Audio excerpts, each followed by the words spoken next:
É isso, Agora Daniel. sim, todo mundo aqui. Fala aí.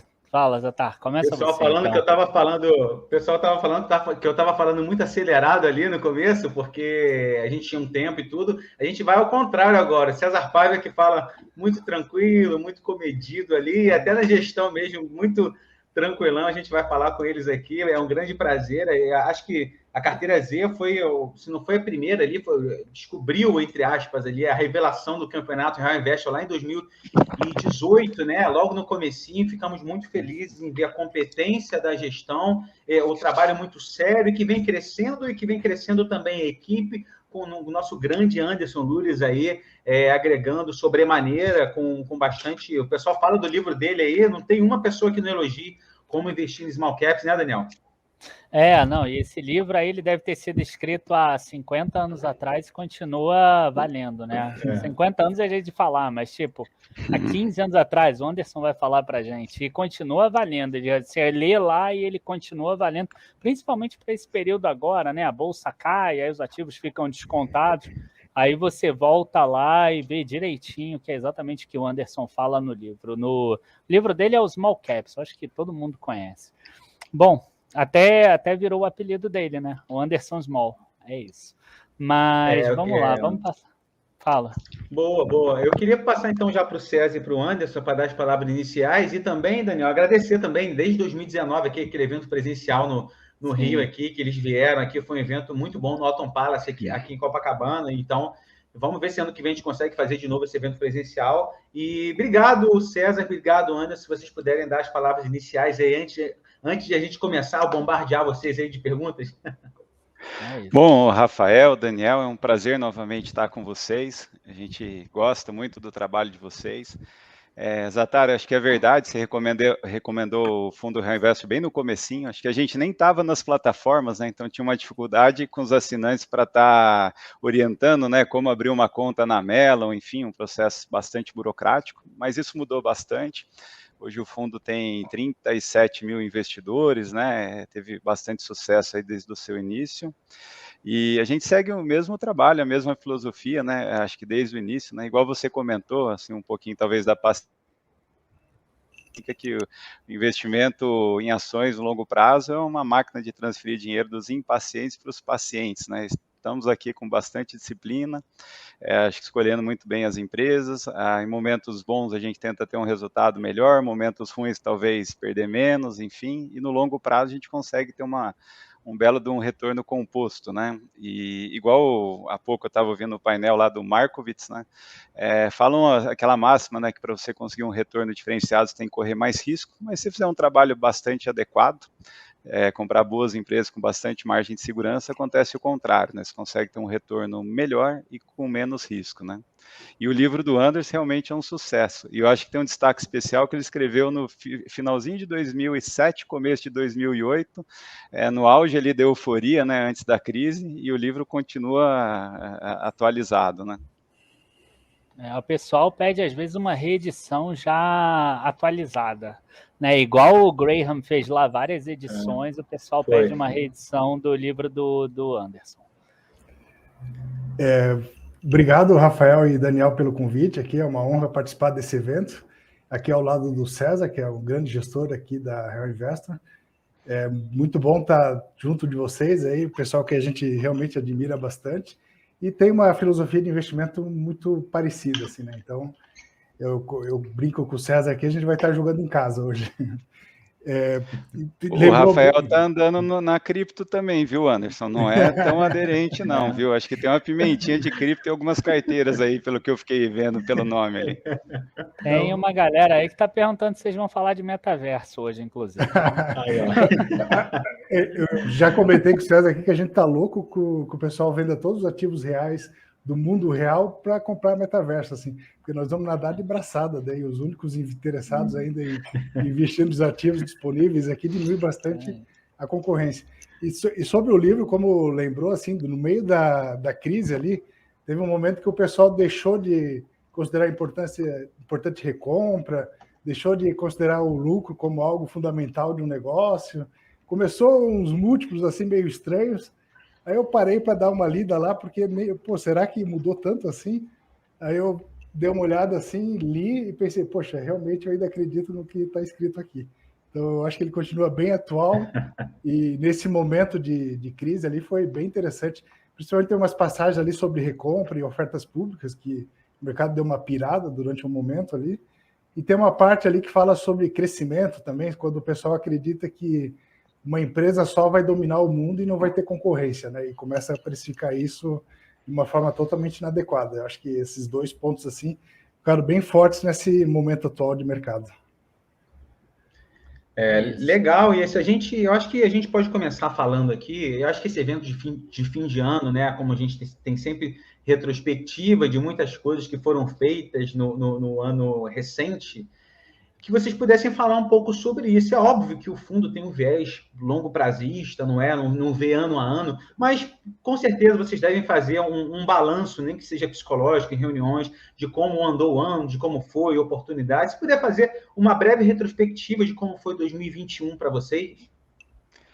Ô, Rafael, Anderson, deixa eu começar aqui, depois acho que você complementa, mas foi um ano super tranquilo, a gente está caminhando aí para fechar no -2, ou seja, foi tranquilo, não aconteceu quase nada no ano aí. A gente estava até revendo um pouquinho, né, acho que nesse período a gente revê bastante os nossos erros e acertos, né, então tentando fazer uma retrospectiva rápida.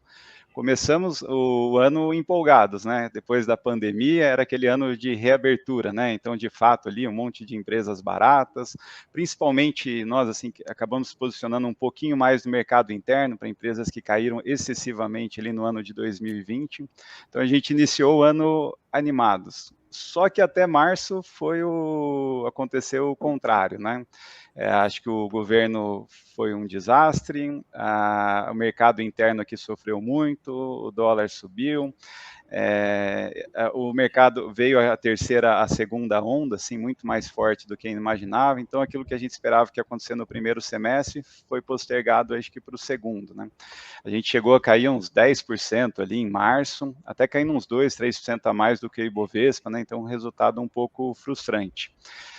Para nossa sorte, ali logo depois de março as coisas melhoraram um pouquinho, então de março a junho, a gente saiu de -10 para +10, assim, de alta, abrimos uma pequena vantagem para o Ibovespa. Acho que nesse período também mostraram que o ser humano, assim, aprendeu a conviver um pouquinho aí com o Covid, né, mesmo com essa segunda onda, assim, grave, as coisas foram voltando, assim, gradativamente à normalidade.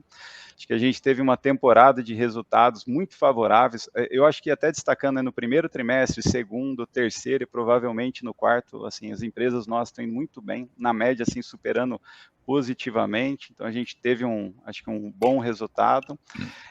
Aí de julho a novembro, acho que foi um desastre de novo, a gente devolveu toda aquela alta, chegamos a cair uns 6, 7% no ano, o Ibovespa caiu uns 14, 15. A gente está, assim, bem frustrado, assim, com o resultado, né? Logicamente, a gente quer agregar valor, mas quando a gente olha no relativo, principalmente com vários fundos da indústria, assim, renomados, vários que a gente admira, alguns caindo 30%, 25%, 20%, não que a gente sofre, assim, menos, mas no relativo o resultado ficou um pouquinho mais tranquilo. E agora, nessa reta final de dezembro, a gente está, esse mês, quase subindo 5%, a queda do fundo no ano ali vai para uns 2,5%, contra uns -9, -10 do Ibovespa, e a gente ainda acredita aí que tem algumas semaninhas aí, estamos acendendo uma velhinha para pelo menos fechar no positivo, né? Tem um driver muito forte agora no final do ano, né, que é o recesso parlamentar, né, que deve ajudar um pouquinho. Enfim, mas foi um ano bem atípico e, Anderson, até se puder complementar ali, porque acho que com certeza esqueci um monte de coisas aí. Foi um ano bem complexo. O ano começou de forma surpreendendo, assim, com o dólar subindo forte e as commodities também, né? Então, isso é um evento raro no mercado, né? De dólar enfraquecido no Brasil, ao mesmo tempo que as commodities subiam. Isso favoreceu muito alguns negócios ligados ao mercado externo e, ao mesmo tempo, como a Bolsa é muito posicionada nesses segmentos, ela subiu de forma relevante. Aí teve um momento assim que as empresas que estavam recomprando ações foram ignoradas pelo mercado, e isso historicamente funciona, significa que os gestores estão vendo que a empresa está barata, e em vários casos, né? Às vezes recompram só para parecer que é barato, mas muitas vezes realmente é. Várias empresas pagando bons dividendos, sendo massacradas aí, que surpresas de lucro. E outro fator muito relevante que teve durante o ano, que afetou muito o mercado interno, foi o aumento de juros, que no início do ano parecia que ia terminar em 2%, 3%, até tinha previsão ali, feita em janeiro, fevereiro ainda, todo mundo dizendo que dezembro ia acabar em, no máximo, 3%, o mais pessimista achava isso, e de repente estamos caminhando para terminar, vai terminar em 9,25% e encomendado 10,75% na próxima reunião do Copom. Então, o juro subiu de forma muito forte, assim, amassou muito o mercado interno, e o mercado acaba também exagerando um pouco. Acho que outro fator que foi relevante aqui dentro foi um fluxo de capital de saída do mercado, e acaba impactando os ativos domésticos novamente, porque fundos que têm pessoas físicas como investidores institucionais acabaram sofrendo saques, e essa liquidez de saída, esse fluxo, que não tem nada a ver com o fundamento das empresas, é bom que se diga, está gerando excelentes oportunidades. Assim. Então, essa é a melhor queda que existe para investir. Quando ela é motivada por fluxo de saída, alguém resgatou o dinheiro do fundo, ou o institucional vendeu, cai e não tem um comprador de peso suficiente para suportar e fazer a contraparte. Por exemplo, o estrangeiro é o que mais tem comprado esse ano, geralmente ele não foca em ativos domésticos, né? Isso tem gerado uma boa distorção, assim a gente está bem animado. E outros dois fatores que eu acho que é relevante ainda, no momento teve taxa de juros negativos, que fez com que ativos que tivessem uma perpetuidade no balanço, fosse o lucro começar lá em 2040, tivesse a mesma precificação, aliás, uma precificação superior a ativos cujo lucro está acontecendo agora, neste momento, que é uma coisa totalmente diferente no risco, né? Uma coisa é você investir no ativo que já apresenta lucro e continua apresentando, e outra é você fazer uma aposta num ativo que, acreditando que vai conseguir acertar o cenário daqui a 10 anos no Brasil. O Brasil é um país com muita instabilidade e acertar o ano que vem já é uma coisa difícil, imagina daqui a 10 anos, né?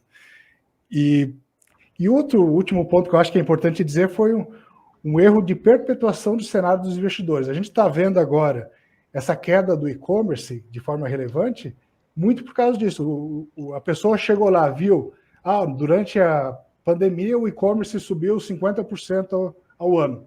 Aí toda a concorrência estava fechada. Aí a concorrência física abre e, de repente, desacelera o e-commerce. Isso é óbvio, né? Como é que você vai manter o mesmo crescimento em relação ao mercado quando está todo mundo fechado? Você tem uma vantagem de concorrência gigante. Mas isso, obviamente, vai diminuir quando a concorrência abrir de novo, né?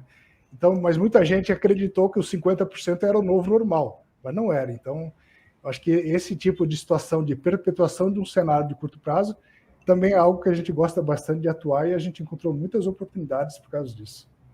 Eu acho que um destaque também, Anderson, no relativo, né, essa nossa disciplina de não pagar demais, né, e de manter os pés no chão, como diz um ditado, né, acho que um passarinho na mão vale mais do que 2 voando, evitou a gente de olhar para essas empresas que vão ter um fluxo de caixa interessante e se descontar dar uma taxa de 1, 2, 3% daqui 30 ou 50 anos, né.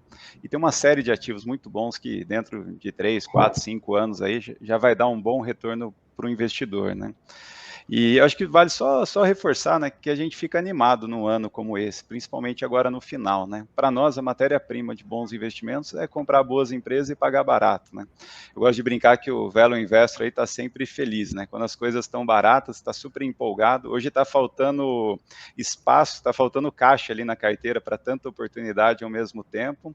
E quando as coisas estão caras, o mercado está mais difícil, a gente está feliz porque a gente teve um belo de um resultado, né? A gente está rico, né? Então a gente está sempre animado ali, mas especialmente nesse momento, né, acho que, Rafael, você que faz um trabalho bacana de educação para esses investidores, talvez mostrar que não é só a questão política, macro, tem muito negócio muito barato, bem tocado, que independente do cenário, acho que nos preços atuais deve entregar um bom retorno para o investidor, hein? Boa. Eu queria aproveitar para fazer uma pergunta. O Anderson já deve estar com vocês, pelo que eu me lembro, aí há uns 2 anos, mais ou menos. E lendo o livro dele, tudo, eu sei que ele é uma pessoa que gosta de ativos que trabalham muito ali com preço sobre valor patrimonial, preço sobre lucro. Então ele acaba olhando mais assim, empresas de properties, empresas incorporadoras, empresas de talvez shoppings, banco e coisa do gênero. Mudou alguma coisa na gestão do Real Investor e nas empresas que vocês olham depois que o Anderson chegou, César? Período anterior e o depois? Bom, vamos lá. Eu tenho uma sinergia ali com o Anderson muito grande, né? Uma amizade assim de longa data e a gente troca ideias sobre os investimentos, acho que desde 2007, né? Então a gente tem uma forma de pensar muito semelhante. Eu diria que no passado era mais importante esses indicadores, né? Preço sobre o valor patrimonial e PL, principalmente que tinham mais empresas aí da velha economia, né, que eram intensivas em capital, e ao longo do tempo, né, acho que até pegando como referência o próprio S&P, né, que mudou totalmente as principais empresas, né, hoje são empresas que têm pouco capital empregado, né, então acabam que múltiplos preços sobre o valor patrimonial, o PL, dado o crescimento, as perspectivas são mais elevados, então, logicamente, a gente vai se modernizando, a gente tem uma certa flexibilidade, né, para entender o cenário. Eu acho que a gente está sempre refletindo, né? Nada é certo assim. Quando a gente olha o passado, é cristalino o que aconteceu, né? Quando a gente olha para frente, a gente tem uma série de interrogações, incertezas, né? E a gente vai evoluindo como investidor, né? Mas eu diria que esses indicadores a gente olha bastante, mas a gente sempre adapta ao tipo de empresa que a gente está olhando, né?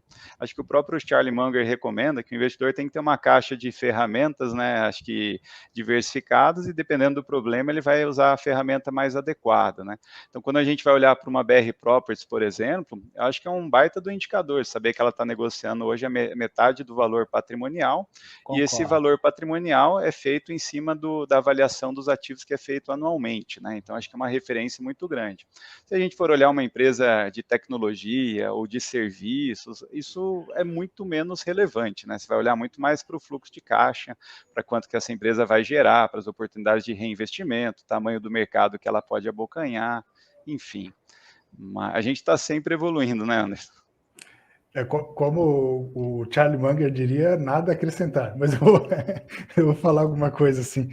Eu acho que depende, como o César comentou, muito do setor, né? E cada setor tem o seu kit de ferramentas adequado para se analisar, e eu acho que junto desses indicadores vale muito o fluxo de caixa, qual que é o fluxo de caixa livre para o investidor, e qual que é o ROI do negócio. Eu acho isso fundamental, assim, qual que é a rentabilidade que esse negócio está tendo. Muitas vezes isso está dissociado, né, do que o investidor olha. Às vezes ele está pagando por uma empresa que tem ROI de 17%, está pagando 10 vezes o valor patrimonial, o ROI do investidor é menos de 2% ao ano. E, às vezes, uma mesma empresa com ROI uma empresa também com ROI de 17% está negociando abaixo do valor patrimonial, né? Eu acho que costuma ser uma oportunidade bem melhor, assim. É claro que a gente tem que ver o cenário que está inserido aquele negócio, se está melhorando, piorando, como é que está a concorrência. Às vezes o mercado simplesmente ignora excelentes oportunidades, como, por exemplo, uma empresa de utility com um contrato de concessão de 30 anos, ou seja, garantia de não concorrência durante 30 anos, deveria ter um prêmio de negociação em relação ao negócio que está sofrendo uma depredação por causa da concorrência. Por exemplo, e-commerce. Tem coisa mais concorrida que o e-commerce aqui no Brasil? Tem 5 empresas muito grandes, tem um monte de empresa que está vindo para cá que sequer precisa ter lucro, e chega um Shopee... Eu acho que banco digital ainda é mais concorrido, hein? Tem eu acho que uns 80 bancos digitais já. Eu sei ou que, mais. Vai ter o banco digital do banco digital, que vai ser cliente do banco digital. E o detalhe, assim, né? Esses novos que estão vindo, eles vão conseguir um lucro maior do que quando era um oligopólio, né? Vai ser algo impressionante, assim. Cara, depois que eu vi que até a Ser Educacional, que é uma empresa de educação, está abrindo um banco digital, eu realmente já fiquei um pouco mais pé atrás. Não, eu sei que a própria Via Varejo também tem seu banco digital, a Magazine Luiza, todo mundo vai ter o seu. Né? O varejo, mas uma empresa educacional eu achei bem estranho. Para dar crédito estudantil que o banco não dá. Quer dizer, o crédito ruim ele vai dar no banco dele. É bem estranho. Mas vamos lá, eu não quero te cortar, não. Pode continuar. Aí esses indicadores são muito de acordo com caso a caso, né? Isso é o que é a grande arte. Assim, às vezes alguém usa um indicador de outro setor, por exemplo, eu vou olhar o PL numa empresa de propriedades. É um indicador inadequado, porque na verdade tem que ver o fluxo de caixa livre e o NIV, que são os principais indicadores para ver que há um desconto em relação. Quando você está comprando um negócio a metade do custo de construção, dificilmente não vai ser uma boa oportunidade, né? Porque historicamente isso negocia pelo menos 80% do NIV, que é o valor de mercado dessas atividades. Isso. E aí, só para chegar a esse valor de mercado, hoje, várias empresas têm que subir 60%. Então, há um pessimismo assim muito grande, ainda que haja desafios. O momento atual precifica que esse cenário de a pandemia vai durar para sempre, que as pessoas nunca mais vão voltar a circular e que os ativos não vão ter mais serventia, né? Esse é o cenário ideal para se investir, principalmente porque vai diminuir a concorrência futura. Está todo mundo com medo, né? E quando isso acontece, daqui a 2, 3 anos vai faltar ativos de quem atua nessa área. Então é questão de paciência, assim, saber o ciclo, que o ciclo, o momento de comprar sempre é diferente do ciclo econômico do negócio, né? Porque quando tiver tudo bem, tiver revisional positiva, quando tiver uma ocupação muito grande, possivelmente vai ser a hora de vender, porque daí vai estar muito caro e as pessoas vão estar muito otimistas e precificando para sempre esse cenário.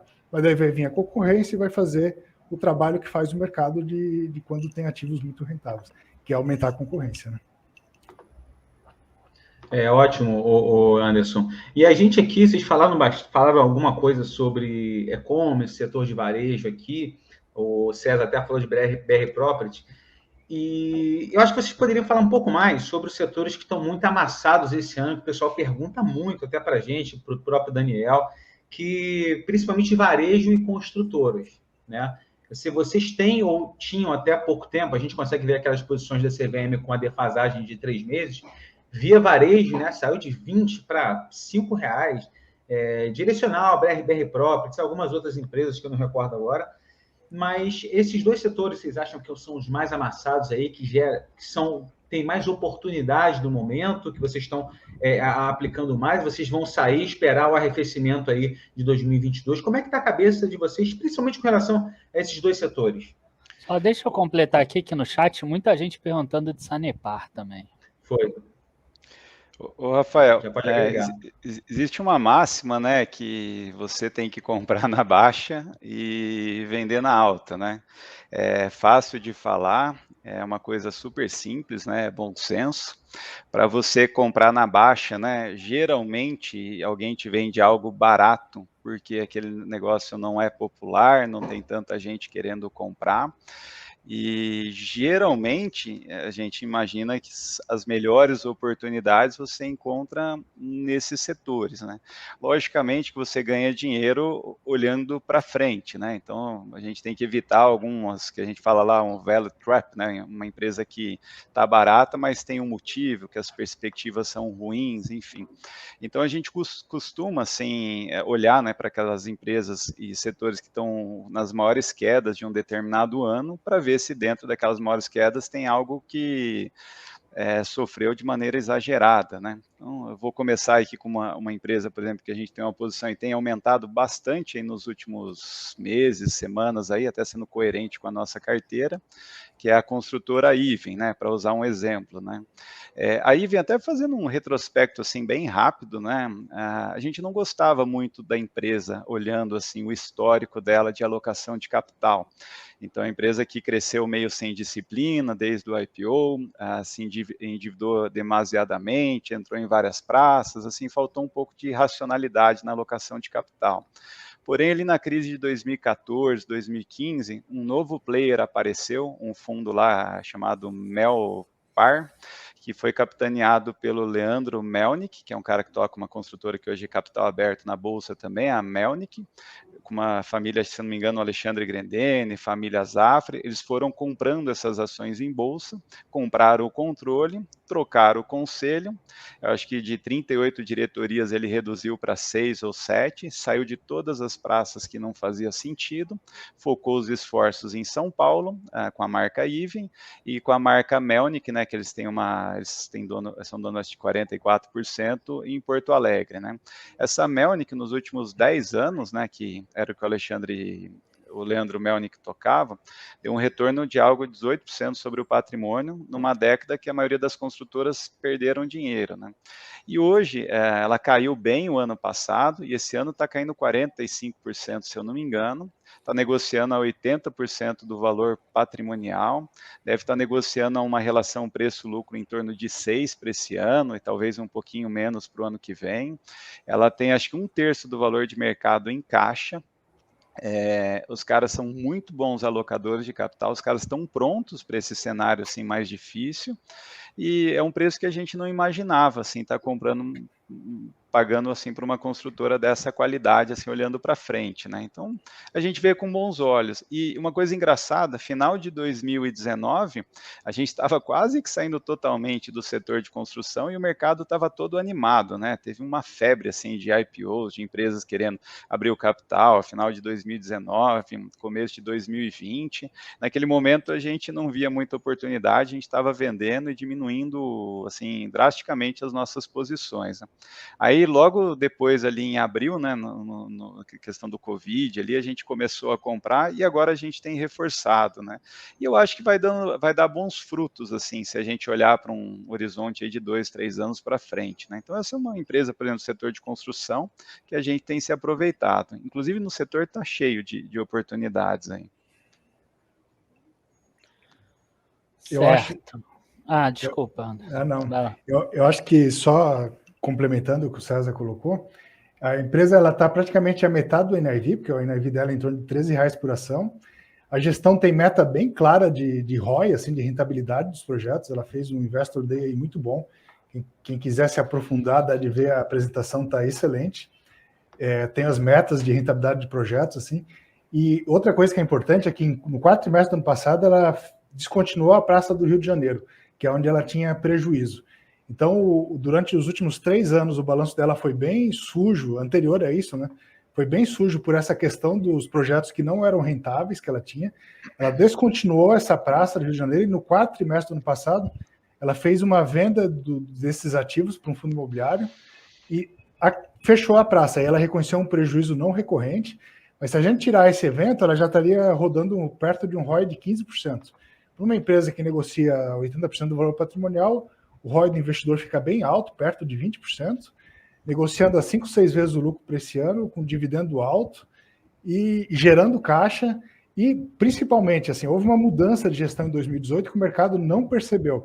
Precifica ela como uma empresa de baixa qualidade, mas, na verdade, é uma empresa que tem uma gestão superior à média das consultoras negociadas em bolsa. Ela deveria ter um prêmio em relação à média de mercado e não esse deságio que ela tem. Tanto é que o EV dela, considerando o que ela tem em caixa, é em torno de 800 milhões. Uma empresa que deve superar 200 milhões de lucro esse ano, fácil, assim. Então, é totalmente desproporcional o preço que ela está negociando e a gente está bem animado, assim, com o investimento na Iven, principalmente nesse momento ali. O pessoal fala muito de aumento de custo de construção civil, aumento de juros, assim, mas ela tem um resultado acurado muito forte para reconhecer esse ano e ano que vem ainda, porque o ciclo do negócio é longo. E os últimos 3 anos dela foi de um crescimento de rentabilidade bem relevante, assim. Então, a grande tendência é esse lucro continuar bom o suficiente para justificar o preço bem superior a esse que está negociando em bolsa. Já fez recompra, os insiders estão comprando também. No último trimestre no último mês já apareceu o Conselho de Administração comprando ações também, que são assim sinais importantes de que o ativo está num bom momento, num preço adequado e tem um bom futuro pela frente. Boa. Quem quiser saber mais ainda sobre o setor de incorporação, hoje 5h40 aqui no Ultimate Value, a gente vai estar entrevistando o pessoal da JHSF, que também tem a parte dela de incorporação, então vai ser legal para a gente dar uma olhada nisso. Agora, eu queria fazer a pergunta para vocês, que é até o tema dessa nossa live de hoje, que é o seguinte: a gente sabe que vai entrar 2022 e vai ter eleições. vai ter juro alto e talvez tenha até uma recessão do PIB. Mesmo considerando tudo isso, esse seria o melhor momento para investir na Bolsa nos últimos 5 anos? Aí já considerando a queda do preço que já teve, isso tudo que vocês falaram, mas também esses desafios. Daniel, a gente sem dúvida acho que está num momento muito interessante. Eu acho que em relação aos 5 anos, talvez não, porque 2016 estava um ano fantástico, 2017 também muito bom, 2018 também fantástico, comecinho de 2019 também, porém, assim, no segundo semestre de 2019 já estava difícil de encontrar boas oportunidades. A gente teve uma oportunidade, assim, ímpar ali na questão do Covid, ali logo depois, né, teve uma queda exagerada, mas voltou rápido, e eu acho que a gente está num momento, assim, bastante interessante agora, nesse final de 2021. Até fazendo uma retrospectiva bem rápida, até da minha carreira como investidor, eu comecei a investir em 2001, 2002, era um momento assim que a bolsa estava muito barata, tinha muitas empresas assim muito interessantes. Verdade. O país teve uma década fantástica, então foi um dos melhores momentos. Eu tive a felicidade de começar assim num momento assim muito bom, assim como o Anderson. Aí no final de 2008 a gente teve a crise do subprime, foi uma oportunidade de ouro, foi quando até a gente decidiu abrir o clube de investimento Real Investor. A gente fala que tem a crise, existe um indicador, né, preço-lucro. Ali foi uma crise de preço no Brasil, né, porque não mudou nada o lucro das empresas, o problema era fora e o preço caiu muito, então a gente ficou com as empresas assim muito baratas, né, então quem pôde comprar ali, acho que teve oportunidades aí de uma década, né. Aí no finalzinho de 2015, começo de 2016, já estava ali a Dilma se arrastando, aquela possibilidade dela sair e a gente ter uma perspectiva melhor. Foi um momento assim também assim ímpar, as coisas estavam muito baratas. E agora, né? E até tentando quantificar, né? Quando a gente olha aquela relação preço-lucro das empresas assim na média assim ao longo do tempo, hoje a gente deve estar negociando, olhando para frente em torno de 8, assim, uma relação preço-lucro em torno de 8, contra uma média dos últimos 10 anos, se eu não me engano, de 11, 12. O que diz que a gente está num momento assim de empresas assim bastante interessantes, né? Logicamente, a gente não gosta muito de falar da bolsa como um todo e muito de cases específicos, né? Até lembrando, né, o fundo Real Invest, igual o Rafael bem colocou no começo, a gente teve um ganho acumulado agora de 1.400% nesses 13 anos de história, e o Ibovespa deu algo como 200%, né? E a gente conseguiu achar oportunidades muito melhores, né? Mas eu acho que, sem dúvida, a gente está num daqueles momentos, assim, que tem muitas empresas num preço, eu acho que até nos sonhos, assim, mais otimistas, às vezes a gente não encontrava, né? E a gente gosta sempre de falar que a matéria-prima para bons investimentos é comprar uma boa empresa num bom preço, né? E você encontra isso quando tem um cenário igual você desenhou, né? Vai ter uma recessão para frente, juros mais altos, uma eleição assim difícil, mas eu acho que muito disso está no preço. E independente assim, acho que do candidato, acho que a gente costuma, acho que dá uma importância muito grande para essa questão política. Olha o que a gente teve de presidentes aí nos últimos 30 anos do país, o tanto de problema, e não impediu de várias dessas empresas que estão na bolsa ali continuarem crescendo e ganhando dinheiro, né? Lógico, vento a favor assim ajuda, mas no Brasil uma certeza que a gente tem que de Brasília vem vento contra, né? Mas esses caras conseguem, acho que, surpreender positivamente. O ruim é quando você paga um preço de país de primeiro mundo para investir no Brasil e você descobre que aqui é terceiro mundo mesmo, né? Mas não é o caso hoje, é uma das bolsas mais baratas do mundo, com um dos câmbios mais depreciados, né? Eu acho que, como bem falou o César, assim, o grande problema, na verdade, não é o cenário.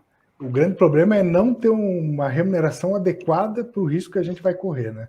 Hoje, assim, os ativos que podem sofrer no mercado doméstico por causa da eleição, ou se vier algum candidato que seja desfavorável ao mercado, isso já está indo para o preço, né? Já foi para o preço. Assim, a gente tem vários ativos, por exemplo, a gente gosta de Aliança Sonai. Início de 2020 tinha briga para comprar a empresa acima de R$40. No IPO ela lançou ações a R$40. Agora ela voltou às vendas que tinha em 2019 e nós estamos pagando R$19, metade do custo de construção dos imóveis.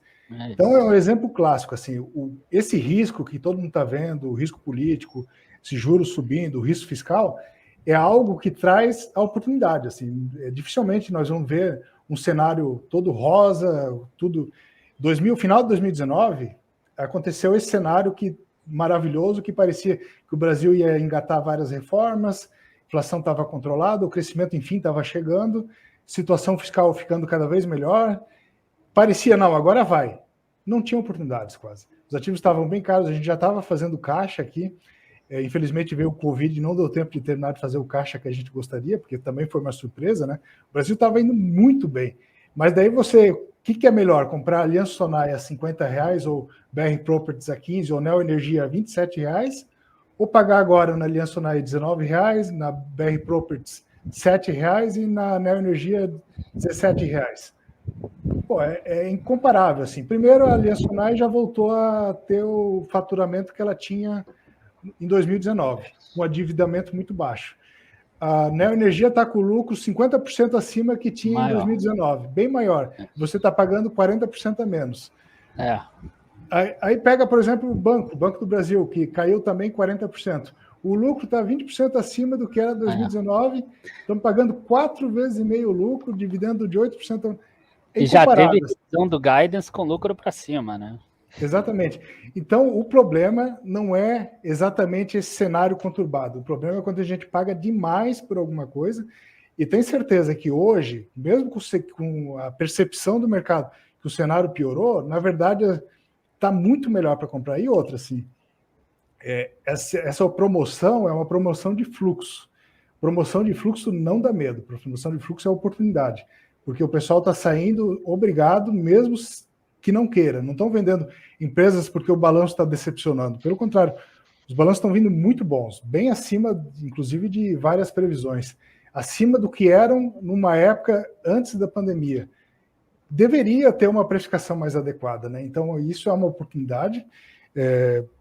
Hoje, o olho do furacão está nos ativos domésticos. Assim, claro que a gente tem uma carteira diversificada que tem ativos que são dolarizados para se proteger de um cenário que piore mais aqui dentro, mas a gente vê claramente que esses ativos domésticos, como o Rafael comentou ali, propriedades, construção civil, varejo, principalmente varejo físico, assim, que está espancado. Por exemplo, a gente pega uma Guararapes, que no final de 2019 estava R$32. Agora estamos pagando R$10 pela empresa. Uma empresa que já voltou ao faturamento que era de 2019 também, e 2019 ela vinha de 39 trimestres consecutivos de crescimento. Enfim, eu acho que há um exagero no mercado, na precificação, principalmente algumas narrativas assim que não vão se confirmar. A gente vê a atividade retomando a patamares anteriores em vários negócios. A gente vê os hábitos de consumo voltando, e principalmente a boa parte da desaceleração do e-commerce é por um retorno a hábitos de consumo presencial também. Claro que alguma coisa fica, o patamar que o e-commerce vai ficar é superior ao que era antes, mas uma coisa é você sempre tem que analisar um ativo de acordo com o preço que está pagando por ele, né? Você tem que raciocinar conforme os preços. Quando você está raciocinando num negócio que está 60% mais barato, você tem que levar em consideração, poxa, agora ele está faturando a mesma coisa, e está 60% mais, até muito melhor. Agora, às vezes, o pessoal se emociona com um negócio que cresceu 20%, mas o preço subiu 200%. Às vezes é muito pior. Não, cresceu, tudo bem, mas olha, já foi reconhecido pelo mercado. A partir do momento que foi reconhecido pelo mercado, a oportunidade acabou, né? Boa. Excelente. O Leonardo aqui falou que o Setup Brasil, que vocês estão falando aí, quando acha que vai virar a Suíça, você vende, quando acha que vai virar a Venezuela, você compra. É mais ou menos isso mesmo. E a gente vai chegando mais... Boa regrinha de bolso aí. Né? Boa regra.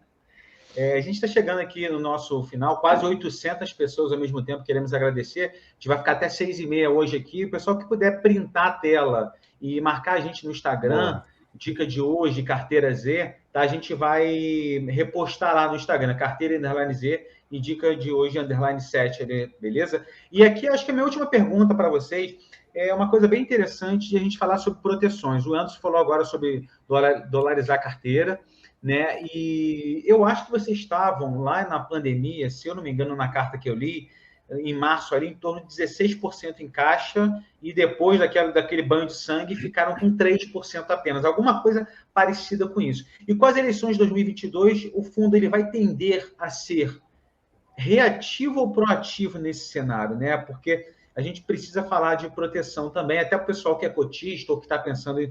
como é que vocês lidam com isso? Como é que está o nível de caixa? Ou vocês pretendem estar com o nível de caixa? Se vão utilizar derivativos? Enfim, fala só um pouco sobre isso, esse contexto para a gente.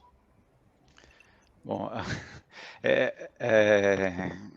vamos lá, assim, de maneira geral, como a gente está encontrando muitas oportunidades e o preço está muito interessante, o nosso caixa hoje é baixo. Eu acho que cada eleição acho que tem uma história assim um pouco diferente, né? Nessa parece que já está tendo uma certa antecipação, né? Então a gente já está vendo, eu acho que a sangria, assim, a gente está conseguindo comprar muitas coisas baratas e o que deixa a gente um pouco mais tranquilo. Igual o Anderson colocou, a gente até quando a gente pensa no fundo, na carteira, a gente sempre tem uma carteira adequadamente balanceada, né? Então a gente tem empresas que se beneficiam de uma inflação mais alta, exportadoras que se beneficiam de um dólar mais alto, enfim, a gente está de uma forma assim geral assim equilibrado, né? Agora, a questão de derivativos não é muito comum a gente usar, mas a gente tem essa possibilidade, né? Até, Rafael, se eu puder ilustrar o que a gente fez no passado, 2014, eu era aquele verdadeiro sapo dentro da panela e com a água quente, a panela quente, a água esquentando, e a gente via as coisas deteriorando e demoramos um pouco assim para ver a gravidade assim do cenário que assim estava vindo pela frente. Então a gente teve anos ruins assim no fundo Real Investor. Foi quando a Dilma também assim ganhou a eleição, enfim, foi reeleita, então a gente sofreu um pouco mais assim do que deveria, né? Acho que dava para ter evitado um pouco.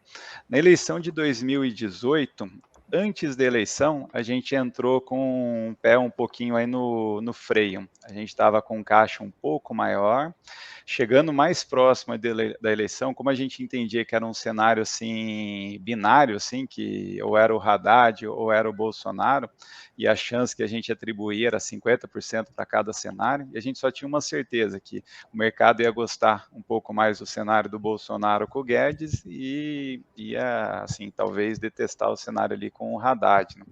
A gente decidiu vender um pouquinho de Bovespa Futuro, então a gente estava ali 80% comprado, se eu não me engano, 20% em caixa, a gente vendeu 20% do Notion em Bovespa Futuro, então a gente diminuiu de 80 para 60, e a gente na época fez uma estrutura de opções, assim, que se o dólar passasse de 4,40, por exemplo, a gente teria um certo hedge para uma parte da carteira.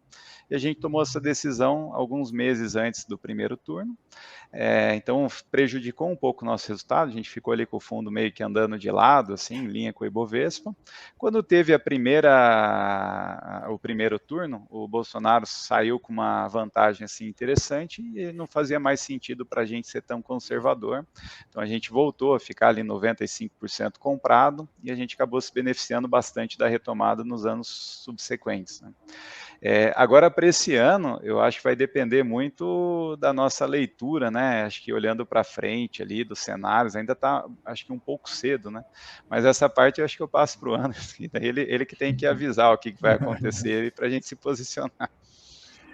Eu vejo da seguinte forma, eu até tinha comentado com o César antes aqui, a principal proteção que a gente tem é a margem de segurança, assim, é comprar uma coisa por muito menos do que vale, né? Então, no mercado interno, eu comentei essas teses aí de ativos a metade do valor patrimonial, ou do NAV, ou ativos negociando a 4, 5 vezes o lucro, mesmo com crescimento forte. Então, esses ativos, ainda que venham uma situação desfavorável na eleição, eles já precificam que vai vir uma situação desfavorável. E muitas vezes, é bom que se diga que na eleição acontece o contrário, né? Todo mundo espera algo muito ruim, aí de repente aparece uma via mais interessante, algum candidato que agrade o mercado e, de repente, a população junto, é difícil, mas pode acontecer, e a Bolsa pode engatar uma alta muito antes de se definir a eleição. Não sei se vocês se lembram, em 2014, o Eduardo Campos começou a ganhar popularidade, a Bolsa começou a subir forte junto, porque ele poderia ser um outlier, a ganhar a eleição, e de repente veio o acidente de avião dele, né? Ele acabou morrendo. Mas era uma situação totalmente inesperada, um candidato que ninguém via potencial, então, o risco de não estar posicionado ou de estar posicionado, ele é de duas pontas. Assim como você pode perder mais um pouco se vier uma situação desagradável, você pode também perder se, de repente, tiver uma alta antecipando o resultado positivo que pode vir para o mercado. Hoje, já está precificado boa parte de um resultado ruim, assim, está quase precificado a volta do Lula no mercado, pelo que se tem de várias ações domésticas. Em contrapartida, é bom que se lembre que a maior alta em dólar da Bolsa foi no período da esquerda, né? Quando o PT ganhou, o Lula ganhou a primeira vez, a Bolsa subiu mais de 30 vezes em dólar. Então, é muito relativo, assim, depende muito do momento econômico. Na realidade, o pior é a surpresa não esperada. Assim. Todo mundo já sabe que o Brasil está numa crise difícil, que há uma certa recessão contratada para o ano que vem, então as empresas já estão preparadas para isso.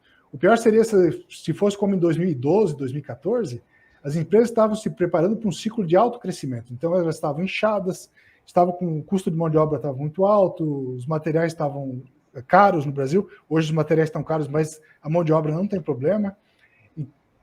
O cenário era muito pior. As empresas estavam endividadas, fizeram vários planos para crescer e de repente veio uma recessão. Para quem não se lembra, em 2012 o Brasil cresceu 7%. E foi um crescimento bem artificial, né? Porque muito disso foi anabolizado por empréstimos públicos, né?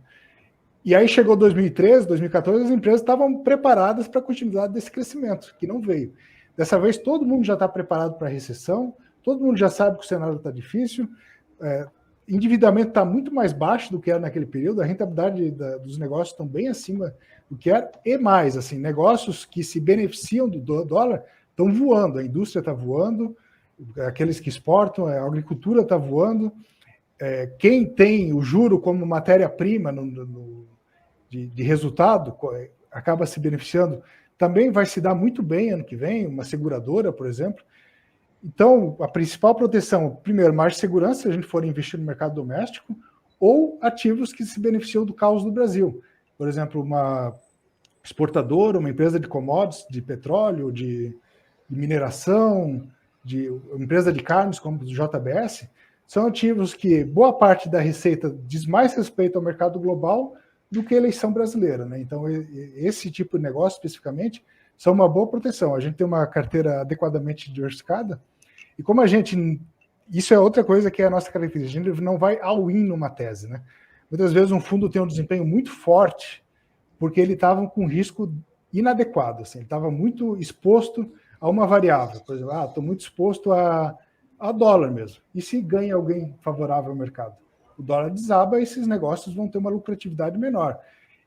E isso é um risco também. Às vezes o excesso de proteção, o excesso de cautela também é um risco. Então, tudo tem que ser feito de uma maneira racional e principalmente encontrar margem de segurança em todos os segmentos que a gente escolhe fazer nosso portfólio, né?